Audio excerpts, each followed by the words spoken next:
Bienvenue dans ce nouvel épisode du podcast Leadership Holistique et aujourd'hui on va plonger dans un sujet très important dans le domaine du développement personnel, de l'épanouissement personnel, du bien-être existentiel comme je l'appelle.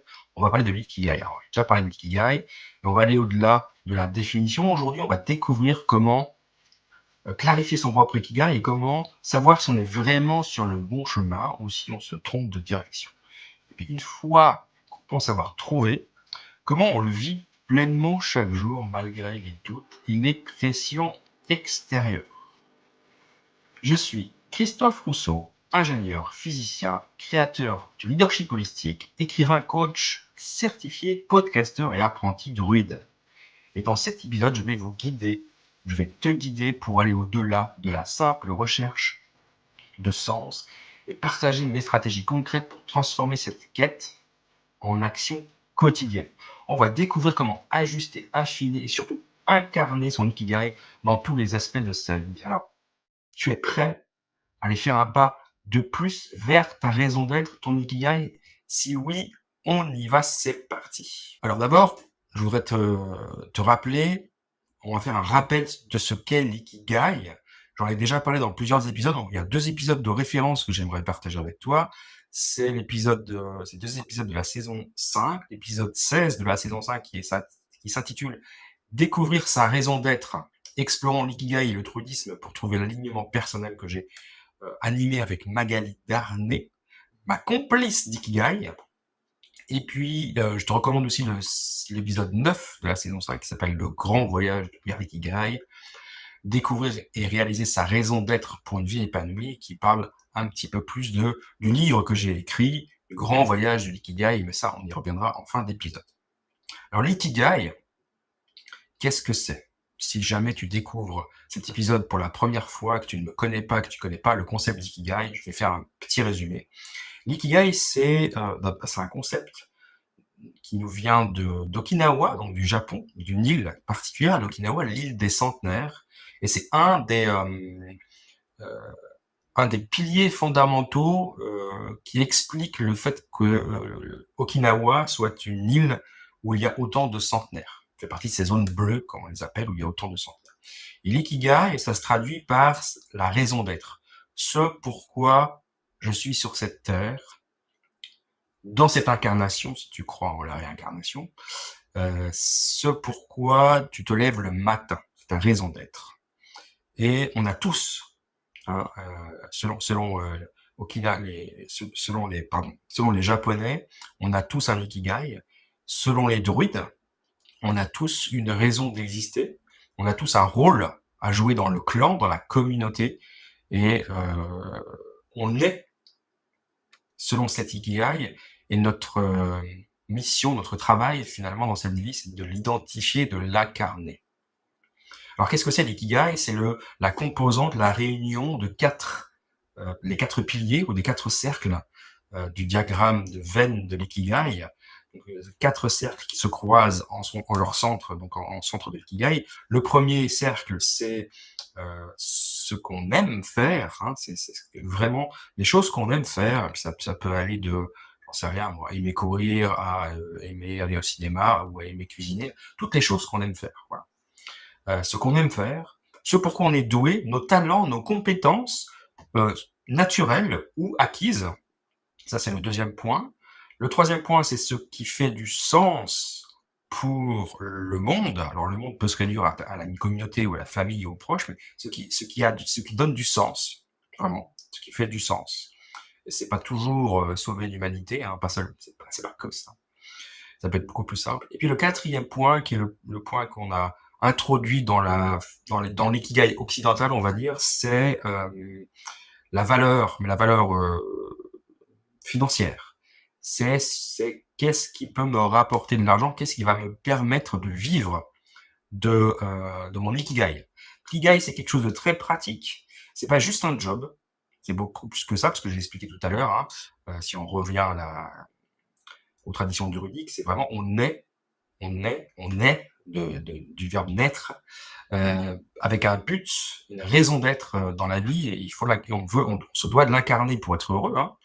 Et Et donc, c'est un rôle qui est composé de ces 4 éléments. Ce qu'on aime, de nos talents, qui a du sens, hein, donc qui a une utilité et qui va nous permettre d'en vivre.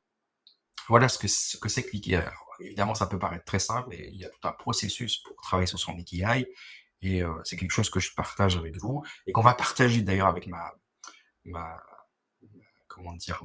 Ouais, ma partenaire, Magali, puisque, bientôt nous allons, lancer notre programme Ikiweek, qui sera un programme gratuit pour découvrir son ikigai, un défi de 5 jours pour découvrir son ikigai. Donc maintenant, partons du principe qu'on a découvert notre ikigai.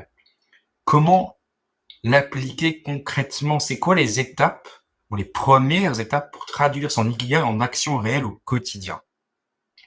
Alors moi, je dirais que pour commencer, ça se traduit par des micro-objectifs. Faut pas se mettre en tête que du jour au lendemain, on va changer de vie et puis d'un seul coup, on va incarner son ikigai.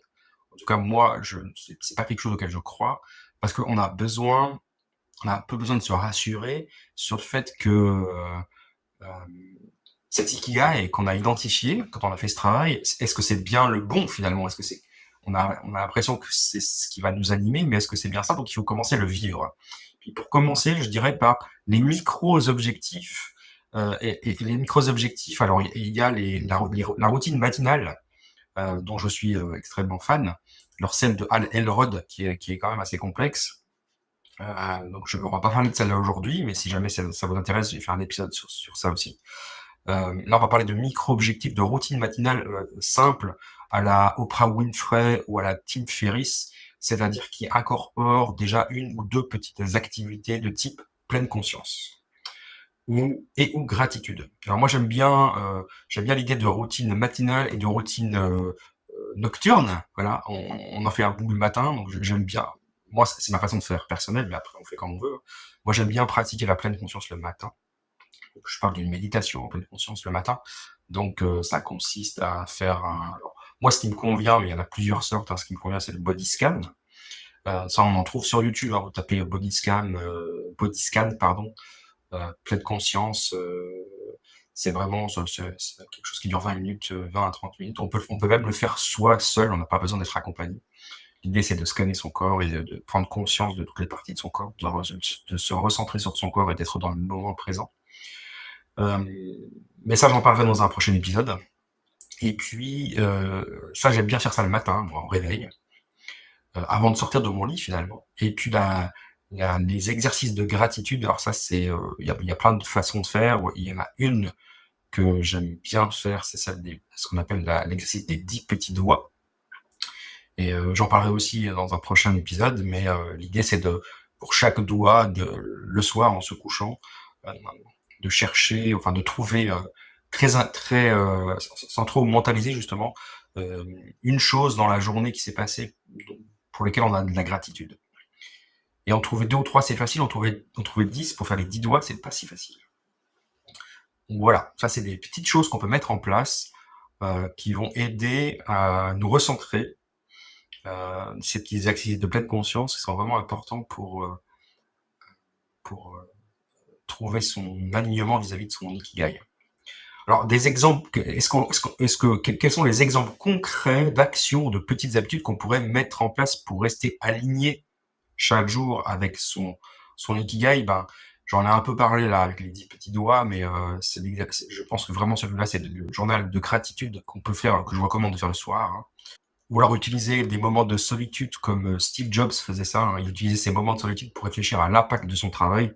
Ça lui permettait de rester en phase avec sa mission. Donc, l'idée, c'est le soir, de faire un peu le point sur sa journée et de noter avec gratitude les activités qu'on a pu faire qui sont en lien avec son ikigai.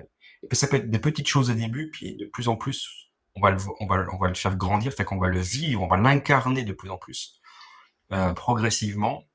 Et il n'y a rien de mieux que de tenir un petit journal pour suivre ses progrès et s'encourager finalement, parce que c'est comme ça que ça fonctionne. Il faut qu'on s'encourage, sinon on a l'impression de pas avancer.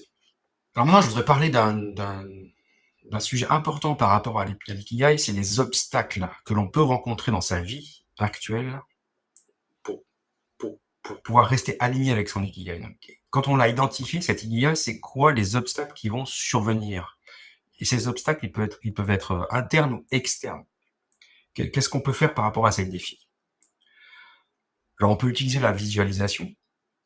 Moi, je trouve que c'est un bon exercice, c'est-à-dire qu'on peut se projeter sur les activités en lien avec son ikigai et puis de voir un peu, de ressentir les choses. C'est typiquement un truc que faisait Mohamed Ali. Il utilisait la visualisation pour se rappeler ses valeurs et son ikigai, de devenir un modèle d'inspiration, même dans les moments de crise.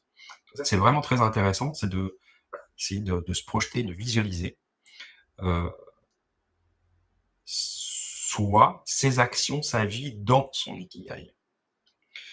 Puis c'est vrai que on peut subir des pressions externes.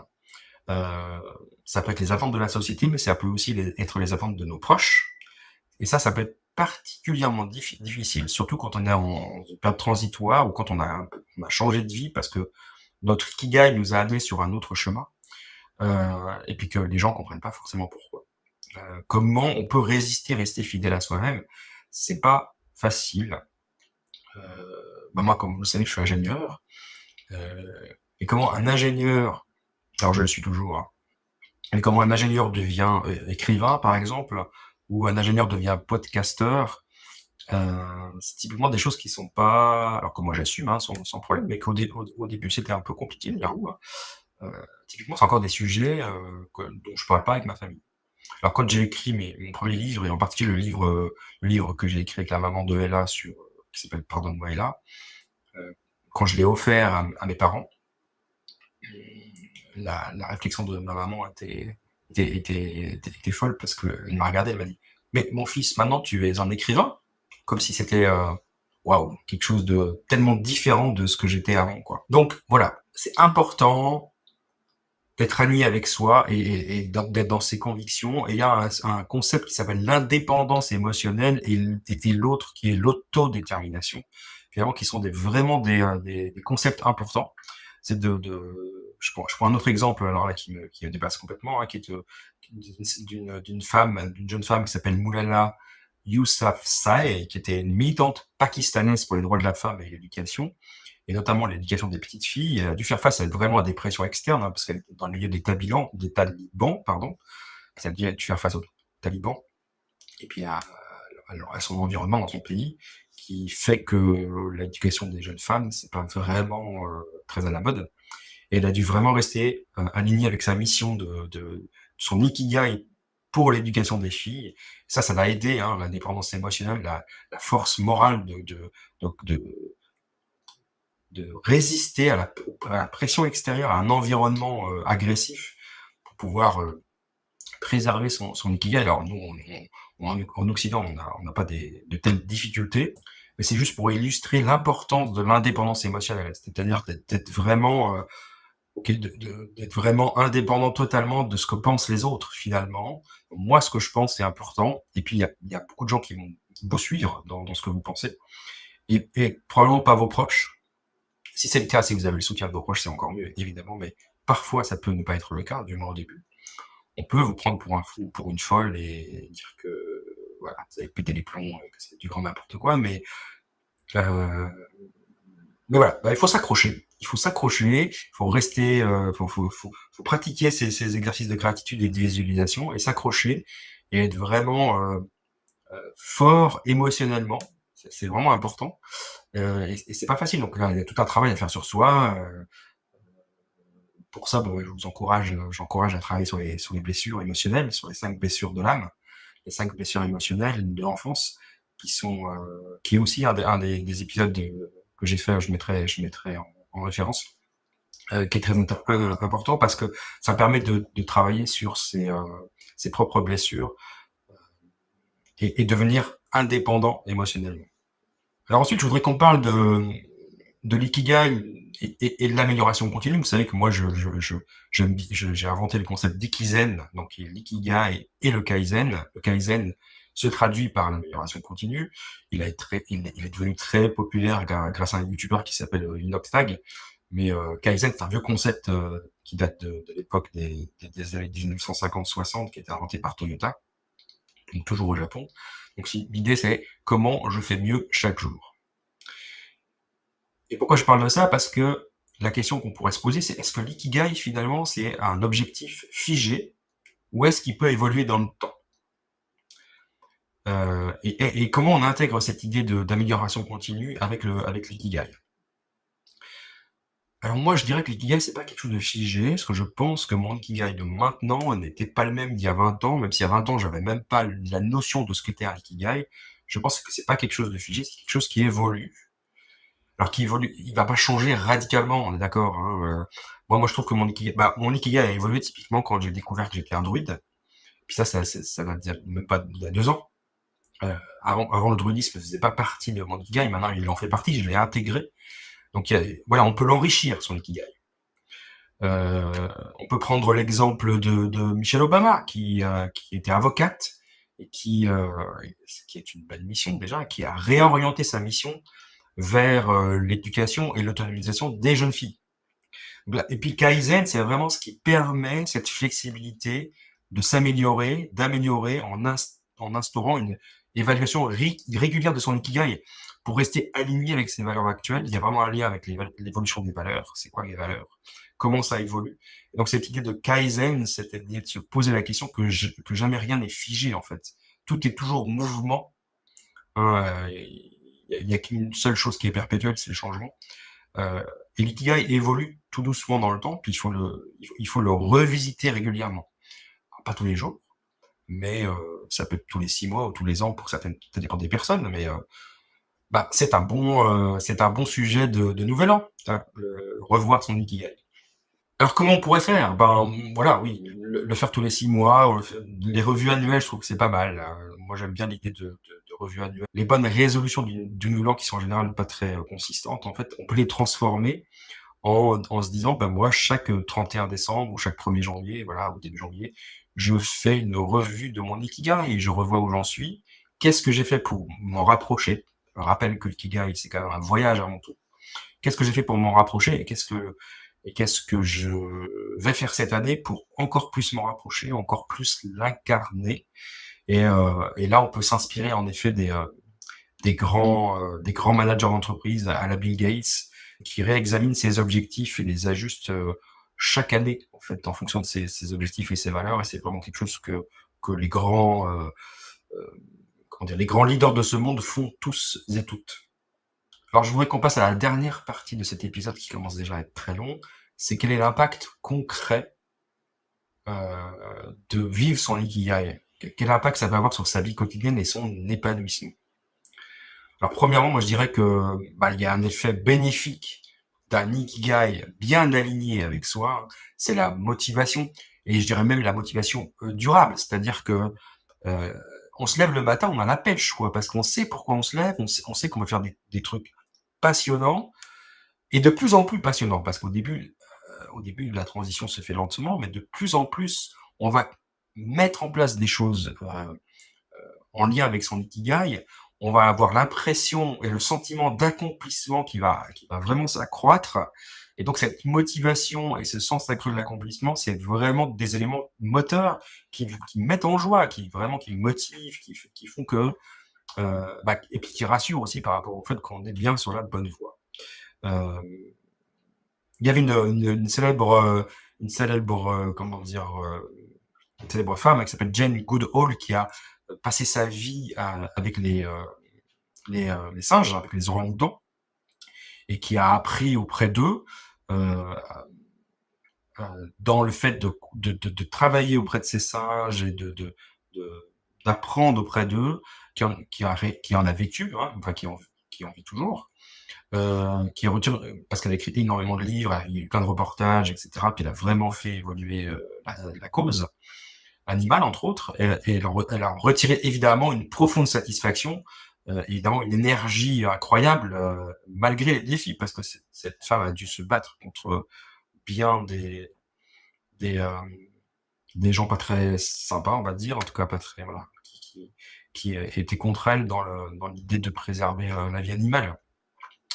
Et donc on n'est pas obligé tous d'être toutes et tous des Jane Goodall, mais je pense que voilà, ça, C'est vraiment un signe important de si on ressent une joie, une motivation, un, un entrain, une envie tous les jours d'avancer, de faire des nouvelles choses qui sont en lien avec son ikigai, c'est qu'on est dans son ikigai, en tout cas on est bien dans l'alignement, on s'en approche.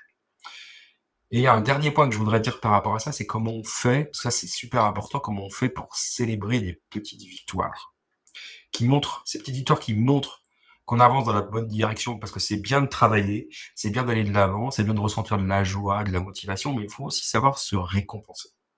C'est super important. Il faut se récompenser et prendre soin de soi. Et le prendre soin de soi, il peut prendre plein de choses, peut prendre plein d'aspects différents. Euh, Moi, ça peut être une marche dans la nature, dans la forêt, parce que voilà, je pratique la sylvothérapie, j'aime beaucoup être en forêt. Ça peut être sortir avec des amis, se permettre une sortie alors qu'on a beaucoup de travail. Ça peut être boire un très bon verre de vin, euh, avec modération, bien évidemment. Ça peut être s'offrir un soin, un massage, aller dans un spa, enfin voilà, toutes les choses qui nous font du bien de temps en temps pour se récompenser du travail achevé. Je pense que c'est vraiment important.